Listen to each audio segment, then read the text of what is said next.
بسم اللہ الرحمن الرحیم۔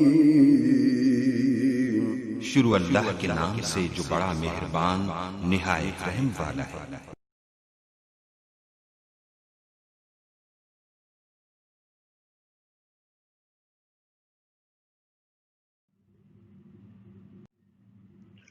عزیز طلباء و طالبات، السلام علیکم ورحمۃ اللہ وبرکاتہ۔ آج پھر ہم آپ کو Pakistan international school Doha Qatar کے فاصلاتی نظام تعلیم میں خوش آمدید کہتے ہیں۔ ہمارا آج کا اردو قواعد کا موضوع ہے حروف فجائیہ اور حروف استفہامیہ۔ ٹھیک ہے، تو چلتے ہیں سبق کی جانب۔ بچوں، آپ کو معلوم ہے کہ ہم قواعد کیوں پڑھتے ہیں اردو کے؟ قواعد قاعدہ کی جمع ہے، جس کا مطلب ہے اصول۔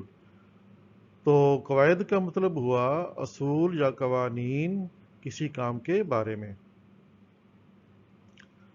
تو اردو قواعد جو ہیں اس کو دو حصوں میں تقسیم کیا گیا ہے، ایک صرف اور ایک نحو۔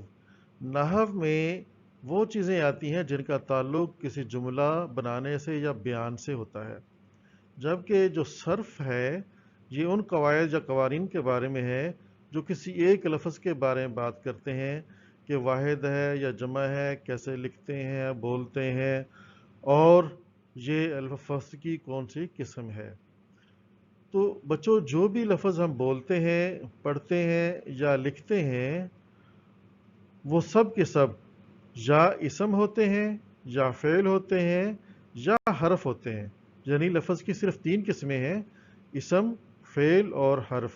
اس کے علاوہ لفظ کی اور کوئی چوتھی قسم نہیں ہے۔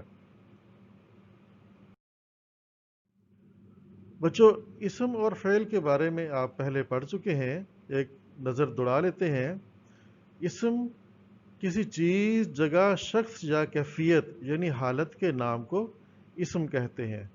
مثلا کتاب یہ ایک چیز ہے، شہر، مکہ یہ جگہوں کے نام ہیں، لڑکا، احمد یہ شخصوں کے نام ہیں، اچھا، برا یہ کیفیت کے نام ہیں۔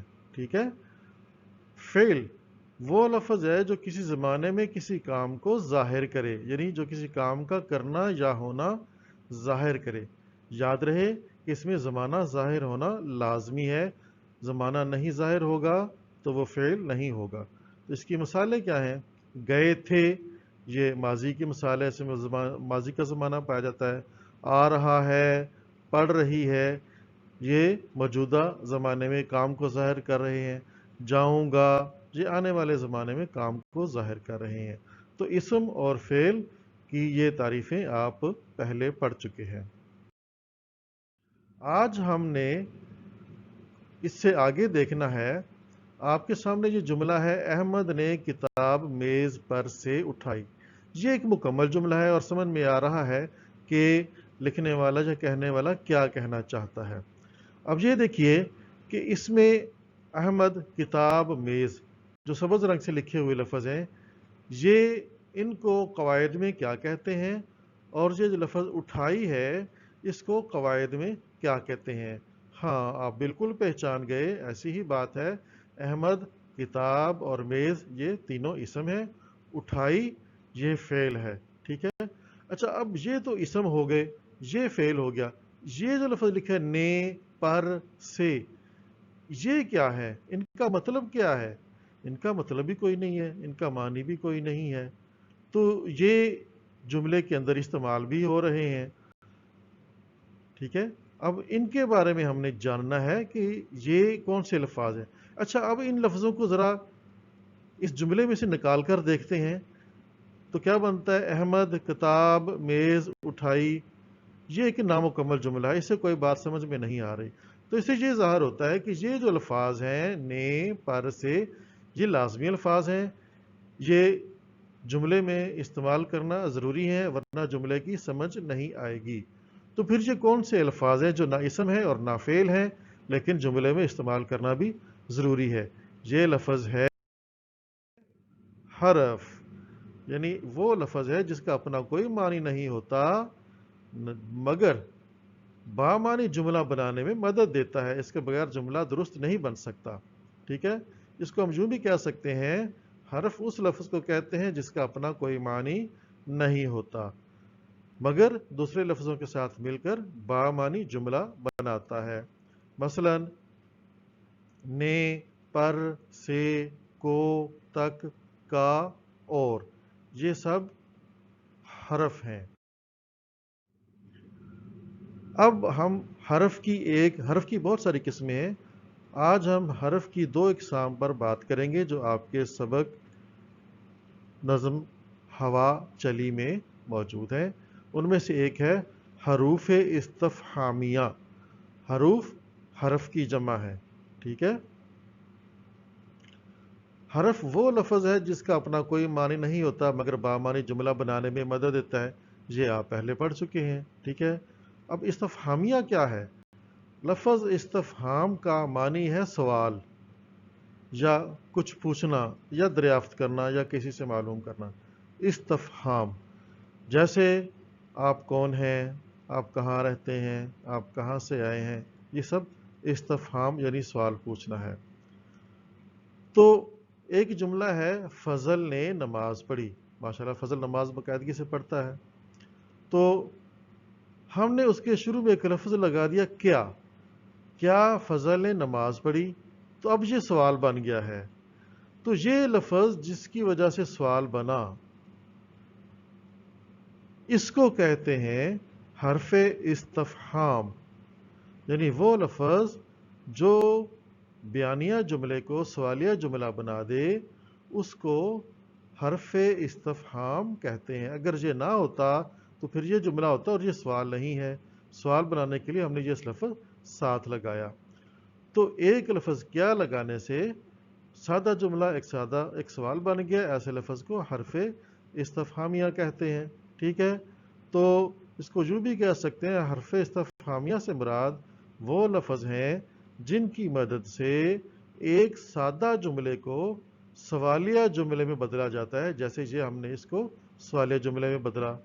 اس کو یوں بھی کہہ سکتے ہیں جن حروف سے کوئی سوال ظاہر کیا جائے انہیں حرف استفہامیہ یا حروف استفہامیہ کہتے ہیں، ٹھیک ہے؟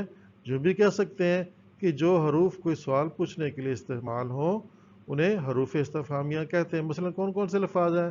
کیا، کیوں، کب، کیسے، کہاں، کس نے، ٹھیک ہے؟ یہ سب حروف استفہامیہ ہے۔ تو اب آپ اپنی اردو کی کتاب کھولیں، ہماری اردو، اس کا صفحہ نمبر 38 کھولیں، وہاں پر آپ نے جو نظم پڑھی ہے ہوا چلی اس کی مشق کا آخری سوال ہے ان حروف استفہامیہ سے ایک ایک جملہ بنائیں۔ یہ حروف استفہامیہ کون کون سے ہیں؟ کیسے، کہاں، کب، کیوں، ٹھیک ہے؟ تو اب آپ نے ان کے جملے بنانے ہیں، بہت آسان ہے کیونکہ یہ الفاظ اکثر آپ اپنی عام زندگی میں استعمال کرتے رہتے ہیں۔ ہم آپ کو یہاں پر ایک نمونہ دکھا دیتے ہیں، آپ نے بعد میں خود ان سے جملے بنانے ہیں، ٹھیک ہے؟ دیکھیے جیسے لفظ ہے حرف استفہامیہ کیوں، جملہ بنایا ہے ہمیں اللہ تعالیٰ نے کیوں پیدا کیا ہے، یہ اس کا سوال بن گیا۔ یہ تو آپ کو معلوم ہے اللہ تعالیٰ نے ہمیں عبادت کے لیے پیدا کیا جیسے اللہ تعالیٰ نے قرآن میں فرمایا ہے۔ اگلا لفظ ہے کہاں، اس کا جملہ بنے گا قیامت کے دن نیک لوگ کہاں جائیں گے، ٹھیک ہے؟ ہمیں تو معلوم ہے کہ وہ جنت میں جائیں گے، لیکن سوال بنانے کے لیے ہم نے لفظ کہاں استعمال کیا۔ کب، اس کو انگریزی میں کہتے ہیں وین۔ عبد الرحمن پاکستان سے قطر کب آیا، ٹھیک ہے؟ اس طرح لفظ ہے کیسے، ایان گھر کیسے جائے گا، یعنی گاڑی سے جائے گا، بس سے جائے گا یا پیدل جائے گا، ٹھیک ہے؟ تو یہ حروف استفہامیہ ہیں جو آپ کے سبق میں دیے ہوئے ہیں اور اس کے جملے آپ کے سامنے نمونے کے طور پر ہیں، لیکن آپ نے خود اپنے جملے بنائے تاکہ آپ کو اس کے استعمال کی مشق ہو۔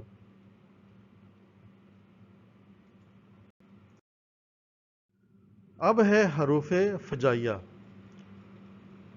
حروف فجائیہ وہ لفظ ہے جس کا اپنا کوئی معنی نہیں ہوتا مگر بامانی جملہ بنانے میں مدد دیتا ہے۔ ٹھیک ہے، وہ آپ پہلے پڑھ چکے ہیں۔ فجائی کا مطلب ہے فوری، اچانک، بے ساختہ، یعنی انسان خود پر قابو نہیں پا سکتا اور اس کے منہ سے اچانک نکل جاتا ہے، ایسے لفظ کو حروف فجائیہ کہتے ہیں، جو کسی خوشی کے موقع پر، غم کی خبر سننے پر، یا انتہائی حیرانی کے موقع پر، یا افسوس کے موقع پر بے ساختہ ظاہر کرنے والے الفاظ ہوتے ہیں، ان کو حروف فجائیہ کہتے ہیں۔ اچھا، جب یہ حروف فجائیہ استعمال کیے جاتے ہیں نا، ان کے بعد یہ علامت لگائی جاتی ہے، اف، اوہ، اوہو، ٹھیک ہے، ان کے بعد دیکھیے یہ ہم نے نشان لگائے۔ اب ذرا ان بچوں کی حالت دیکھیں، یہ ایک دم حیران رہ گیا، غصے میں، اچانک غمگین دکھ کی خبر آ گئی، ٹھیک ہے، ایک دم خوشی کی خبر ملی۔ اسی طرح ان میں آپ یہ دیکھیں، یہ ایک دم جو انسان کے اوپر کوئی ایکسپریشن یا جذبات یا کیفیت طاری ہوتی ہے تو اس کے منہ سے کوئی لفظ اس طرح کے نکل آتے ہیں، ٹھیک ہے۔